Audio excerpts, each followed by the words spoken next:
സംസ്ഥാനത്ത് മഴ തുടരുന്നു. കണ്ണൂർ, കാസർഗോഡ് ജില്ലകളിൽ ഇന്ന് റെഡ് അലർട്ടും മലപ്പുറം, വയനാട്, കോഴിക്കോട് ജില്ലകളിൽ ഓറഞ്ച് അലർട്ടുമാണ്. എറണാകുളം, ഇടുക്കി, തൃശൂർ, പാലക്കാട് ജില്ലകളിൽ യെല്ലോ അലർട്ടുമുണ്ട്. മഴയെ തുടർന്ന് കാസർഗോഡ്, കണ്ണൂർ, തൃശൂർ ജില്ലകളിലെ വിദ്യാഭ്യാസ സ്ഥാപനങ്ങൾക്ക് ഇന്ന് അവധിയാണ്. കേരള തീരത്ത് 60 കിലോമീറ്റർ വരെ വേഗത്തിൽ കാറ്റ് വീശാൻ സാധ്യതയുള്ളതിനാൽ മത്സ്യബന്ധനത്തിനുള്ള വിലക്ക് തുടരുകയാണ്. കേരള തീരത്ത് കടലാക്രമണത്തിനും കള്ളക്കടൽ പ്രതിഭാസത്തിനും സാധ്യതയുണ്ടെന്നും ജനങ്ങൾ ജാഗ്രത പാലിക്കണമെന്നും അധികൃതർ നിർദ്ദേശിച്ചു.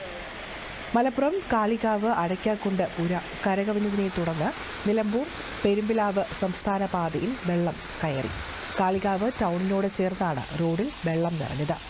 വെള്ളക്കെട്ടിനെ തുടർന്ന് ഇതുവഴിയുള്ള ഗതാഗതം ഏറെ നേരം തടസ്സപ്പെട്ടു. പുഴയിലെ മലവെള്ളപ്പാച്ചിലിൽ ഒട്ടേറെ വീടുകളിലേക്കും വെള്ളം കയറി.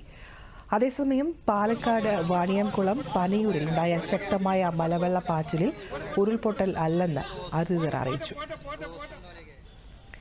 സംഭവസ്ഥലത്ത് റവന്യൂ സംഘവും മൈനിംഗ് ആൻഡ് ജിയോളജി വകുപ്പും ഉദ്യോഗസ്ഥരും എത്തി വിശദമായ പരിശോധന നടത്തിയിരുന്നു.